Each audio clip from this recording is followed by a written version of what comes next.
What is up, everybody? This is Coach Chris Knighton coming at you with episode 38 of the Knighton Runs Podcast.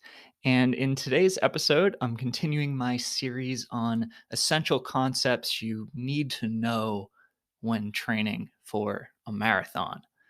So, the first episode of the series, I talked about how finding balance in your training is more important than just working hard. And in the previous episode, the second episode, we talked a bit more about how to structure your training week, why it's so important to only have 2 or 3 days a week where you work hard and the rest need to be really, really easy to allow you the space to heal from your hard workouts and grow stronger. And now, today in this third episode, I want to talk on kind of the 5 different gears that you need to be able to shift through, different paces you want to be able to hit as you train for a marathon that are going to allow you to increase your endurance, run faster, and enjoy the training along the way. So, this is super, super important. Honestly, I think maybe the biggest difference between people who just kind of go out and run and people who actually train like an athlete is the different gears that they shift through over the course of the week. Probably the most common thing I encounter that can be improved in somebody's training is when I see them just go and run kind of every single run at the same pace. When they do this, it's usually a pace that's kind of moderately hard. They're trying to get a good workout. They're going and they're running kind of hard pretty much every day, and people think that that is the way to improve. Well, I'm going to tell you, it's not. You can see a lot of improvement in the short term doing that kind of thing, but long term, it's not a recipe for success. Like I was saying in the previous episode, you want to structure your week so you alternate between hard days and easy days. And these hard days could be every other day, they could be once every 3 days, depending on who you are and what you're training for. But the different speeds you need to go, okay? Let's pretend you're training for a marathon. Think of marathon pace as your middle training pace. Ahead of this, we're going to have 2 faster speeds. We're going to have tempo, and we're going to have a running economy or speed, just kind of all out speed, top speed, right? So marathon pace is kind of your middle gear. Then you're going to have tempo, which is anything from, let's say, 10K pace to half marathon pace. And then you're going to have that top gear, which is your all out speed. Okay. Below marathon pace, you're also going to have 2 other lower end gears. You're going to have your easy day pace and you're going to have your recovery day pace. And it's actually in these 2 low gears that you want to be doing the vast majority of your running. So let's just say you did run 6 days a week. Okay. For those days, you're going to want to be in the easy and recovery zones. And those easy and recovery days are going to fit between the 2 harder days where you may be running in these middle gears. You may be running marathon pace, or you may be running your tempo pace. And sprinkled in throughout this, you're probably going to be running in that top speed. And occasionally a workout may be in that top speed. So those are your 5 gears you shift through. The lowest one, recovery pace, then easy, comfortable pace, then your middle gear, marathon pace, the 4th gear, tempo, and the 5th gear, your fastest, this kind of like your all out speed. Okay. So let's talk specifics because I think that's really important. Let's say you're training to run a 3:45 marathon. That is your goal. If you go to knightonruns.com/calculator, I have a copy of the Jack Daniels VDOT calculator on that page. This is what I use for determining training paces for my athletes, as well as my own training paces. You'll see that for a 3:45 marathon, your marathon pace using this calculator is going to be 8:35 per mile. That's the speed you need to cover for 26.2 miles for a 3:45 marathon. Now, you don't need to be running that pace all the time. You definitely shouldn't.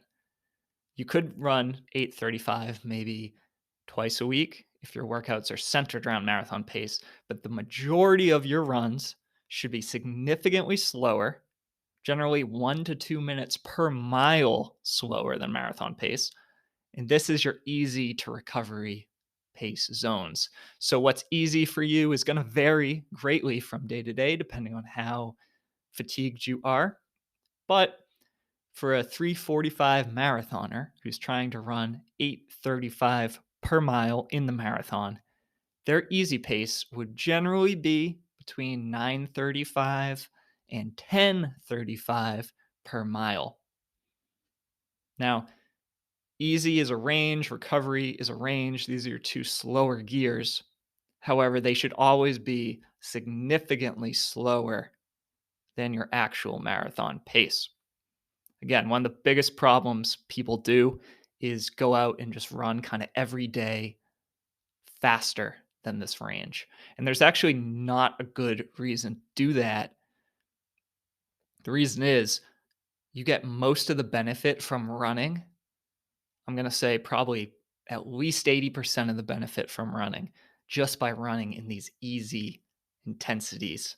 So it's better to run more at an easy intensity than it is to run less at a moderate or hard intensity. So keep that in mind. If you want to get faster, run more at a lower intensity.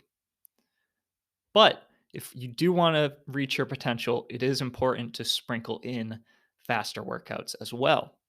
So, if you're training for a marathon, I think probably one of the best workouts you can do is a marathon paced workout in that third gear we were talking about, or a tempo workout in that fourth gear we were talking about. So, marathon paced workouts for a 3:45 marathoner, this would be about an 8:35 per mile. And doing extended mileage at that pace, or doing chunks of it and breaking it up, things like 1 mile repeats, 2 or 3 mile repeats, or just going for a full session of, say, 6 to even 10 or more miles, depending on where you're at in training. The specificity of actually running at marathon pace is very, very helpful. Same thing with tempo workouts. These could be things like mile repeats, 2 mile repeats, 5 minutes at the pace, 10 minutes at the pace, even as short as 3 minutes at the pace, and doing multiple repeats of that. Running tempo, which would be anywhere from 10K to half marathon pace, or even as slow as maybe 10 seconds per mile faster than your marathon pace. The whole point of this is to make your marathon pace feel easier because you're doing extended bouts of running faster than your marathon pace. And it's going to more directly increase your endurance and speed than running at marathon pace will, because you're running at a faster intensity and one that is physiologically going to help improve your speed and endurance more. If you're training for a marathon, after you get through your base phase of training where you're just doing primarily easy running, you should be doing a marathon paced workout or a tempo workout at least once a week. Often, as you're getting in the later stages of training, maybe in the last 1 to 2 months, you should probably be doing two of these per week, and they may be the only type of workout that you're doing. Now, the fifth gear, your top gear, your speed, there's two different ways that I think this plays in for marathoners. One of the biggest beefs I have with marathon training is it's really hard to improve your endurance at the same time as you're trying to improve your speed. And most people simply don't have the endurance to run a marathon well. So they're trying to kind of improve two different things at the same time. They're generally trying to get faster as well as trying to improve their endurance at the same time. That's tough. So I think one of the best things you can do is try to improve your speed before you get into some of these longest long runs and really heavy marathon training workouts. So, after you've made it through your base phase of training where you've completed your easy runs, and while your long runs are still on the shorter side of things, it's then early in your training that I like to focus on speed. So, I like to focus on this top gear. And this could be 5K pace workouts, 10K pace workouts. For a 3:45 marathoner, this would be as fast as maybe 7:30 per mile. So a good minute per mile faster than their marathon pace. And running at this speed is really going to help improve your overall speed and endurance. It's going to improve your running form because when you run fast, you have to run with good form. And it's going to make what will ultimately become your marathon pace much, much easier. You can't do a lot of running at this pace because it is very intense. But in the early stages of training, before you get into the real heavy, long marathon specific stuff, it's really great to maybe spend a month or so focusing on these faster top end workouts and doing maybe one of them per week. The last gear that I'll touch on, and this for marathoners kind of blends together with the top end speed gear I was just talking about, is really your kind of all out sprinting or slightly slower than that, maybe 1 mile race pace. This is obviously way faster than your marathon pace, but incorporating it regularly into your training is one of the best things that you can do to constantly be working on your speed, to constantly be working on improving your running form as well. So, the way that I incorporate kind of this top end sprinting speed, this is, I guess, kind of the sixth gear or an extension of the fifth gear we were just talking about, is through the form of strides. Strides are something that runners should be doing almost every single day. It's something that probably most adult runners don't do at all. But when I start working with them, it's one of the first kind of mini workouts I give them. And then it continues throughout their entire course of training. Something that high school runners, college runners are probably pretty familiar with. And adult marathoners should take a cue from them and incorporate it as well.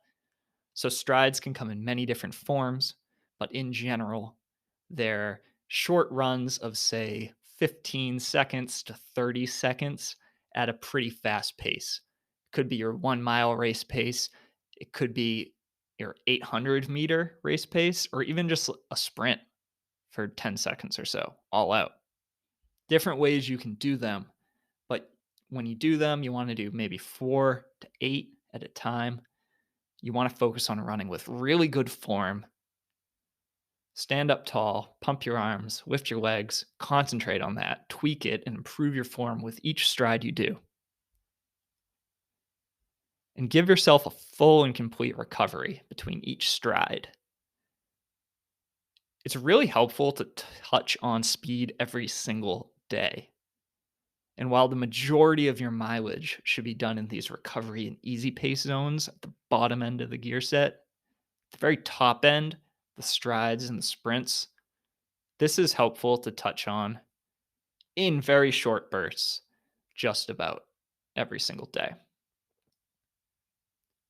So, those are the 5 gears that we go through, plus a bonus one, sixth gear, the top end with strides. And if you incorporate those 5 different gears into your marathon training, structure out your week, so that you're doing 2, maybe 3 challenging runs per week, and the rest are all in that easy and recovery zone we were talking about. And you remember that improving is not about just working hard, it's about finding the right balance. If you do those things, you're set up for the most incredible marathon season that you've ever had. That's the episode for today. Thank you so much for listening. This has been Coach Chris Knighton. And if you enjoyed this episode, I'd love it if you could leave a quick review on iTunes or wherever you're listening to this podcast. It really goes a long way to let other folks know about the show and lets them know what you like about it. One last announcement. I'm getting very, very close to releasing my new book. I'm really excited about that. It's been a long time in the making. My new book, Run Faster Marathons: The Proven Path to PR, will be out very, very soon. And if you'd like to be notified when it is released, you can sign up for my newsletter. Just go to knightonruns.com/newsletter or check the link in the show notes to this podcast and you can sign up. I'm actually going to be giving away a bunch of free copies to people on my newsletter when the book is released. So if you want a chance to win a free copy too, please sign up and we'll talk soon. Hope your running's going well and I hope you have a great day. Bye.